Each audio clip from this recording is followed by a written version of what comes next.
Hello, welcome to IMO Bastani with me, Aaron Bastani. You can follow me on Twitter at Aaron Bastani. You can follow Novara Media on Twitter at Novara Media. Today I want to talk about two things. I want to talk about Britain's budget deficit and I want to talk about a global downturn in terms of the economy, the global economy. It's going to collapse next year. It's going to fall apart. Okay, let's start with the deficit, right?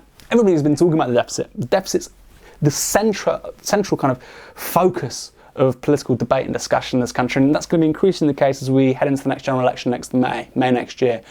So the coalition government came into power May 2010. They said they were going to eradicate the deficit within the space of the next parliament, the duration of the next parliament, so that was 5 years. So they were saying May 2010, we will get rid of a public account deficit of around 140 billion, I think it was.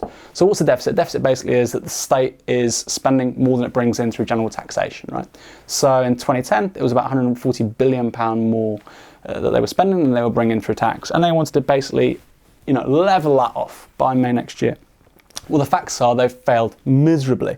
Last year, the deficit was at 108 billion, 107.7 billion. And it was, so that's obviously not doing great. That's not meeting their expectations, but it's still going down marginally, right? The problem is that this year it's actually going up so far this tax year. Between, I think something like May and September, it was far, far higher than it was the year before. And it looks like the deficit's going to be going up this year on the year before.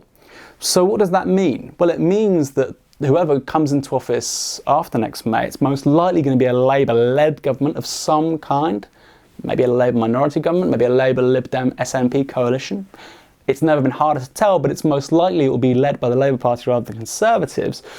Whoever comes in next May is going to have to deal with a really, really big deficit. Now, that might mean a bunch of numbers to you and a bunch of kind of hocus pocus, but in reality it has real severe consequences for politics and for life.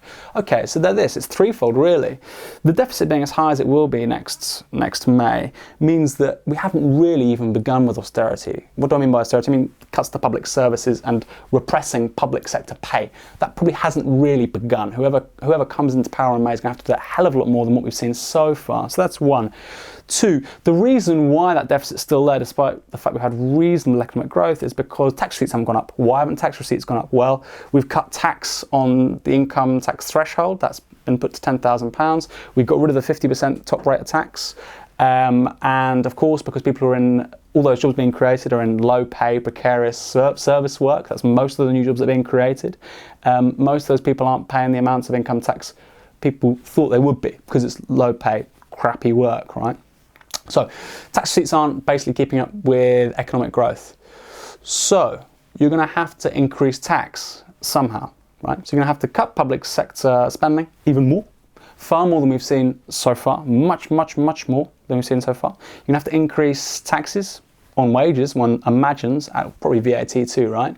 And then thirdly, and this is the big one, of course, interest rates are going to have to go up. Now, for you young people out there who don't own houses or whatever, you don't really give a toss, I know, but for your parents, they've got a mortgage. If interest rates go up 2-3% and taxes go up, all of a sudden you've got very little to spend. That means demand goes down, that's bad for growth. So there's three really big problems headed the way of whoever forms the next government after 2015. If you're thinking of voting Labour because you think that's an anti-austerity vote, think again, because whoever comes into power, like I said, it's most likely to be Labour, they're going to be a far bigger austerity government than what we've seen so far with the Lib Dems and the Tories. So keep your eyes on that deficit, keep them peeled.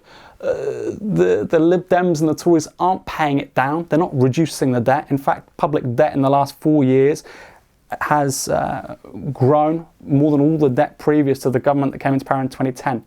And that's not going to stop. That trend is going to carry on right into the 2020s. So yeah, deficits, debt, austerity, carrying after the next general election, whoever comes to power. Secondly, global economy. Wow-wee. Everybody's talking about this kind of new term, really sexy. Yeah? Secular stagnation. What does that mean, secular stagnation? We've always been told that capitalism has cyclical crises, it goes up and down. Oh, there's a couple little bumps in the road, but it'll be okay, right? So crisis of the early 1990s, dot-com, all that stuff, you had a little recession and then boom, capitalism, bigger and more badass than before.